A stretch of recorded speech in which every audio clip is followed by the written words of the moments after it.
So Andi boleh share sikit nama, sekarang ni buat apa?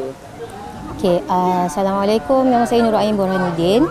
Sekarang ni saya masih bekerja di sebuah syarikat multinational company sebagai document controller lah. Selama 8 tahun, dah 8 tahun. Dan sekarang baru start buat part time takaful di Pro BSN. So you dah lalui kita punya sesi mid-year review tadi. So boleh bagi feedback sikit kita punya program daripada pagi sampai sekarang dan especially yang bulatan begitu. Okay, sebenarnya saya datang, saya tak ada expectation. Saya tak tahu apa pun function untuk saya datang. Saya punya tulisan sudah datang dan saya datang. Tapi bila saya dah join awal pagi, untuk first session, trainer dah ajar macam mana untuk tetapkan kita punya dream, kenapa kita start benda ni, dan kita tahu apa kita punya direction. Dan untuk yang sesi kedua ni, kenapa apa impian dan kenapa saya start untuk buat takaful ni lah. So apa you belajar pada sesi bulatan begitu? Yang saya belajar, saya nampak setiap orang ada impian masing-masing yang kita tak tahu pun.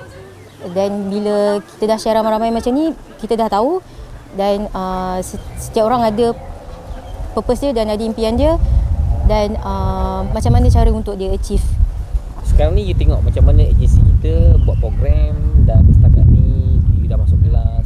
Mana you punya feedback on kita punya support, agensi support? Boleh tak bagi feedback sikit? Okay. Sebenarnya saya sangat terkejut dengan support system yang saya dapat dekat MG Kelang lah. Sebab saya fikir kalau start buat takaful, dia is kita kena buat sendiri. Sebab dia adalah bisnes yang kita kena gerak sendiri. Tapi bila dah join, baru saya nampak, support system dekat Moomin Group ni kuat. Kita kalau tak faham pun saya boleh get back balik pada siapa-siapa saja, pada leader, pada kawan-kawan, kepada associate yang sama-sama. Saya nampak support system tu agak kuat yang tak seperti yang saya jangka lah sebenarnya. So dengan experience you setakat ni, masuk kelas, pergi mid-year review ni, apa you punya harapan? Apa saya punya harapan? Harapan saya, of course lah saya nak belajar banyak lagi sebab saya masih baru dalam bidang ni. Dan nak jadi full time agent at least by tahun depan lah, awal tahun depan. Dan saya nak participate more.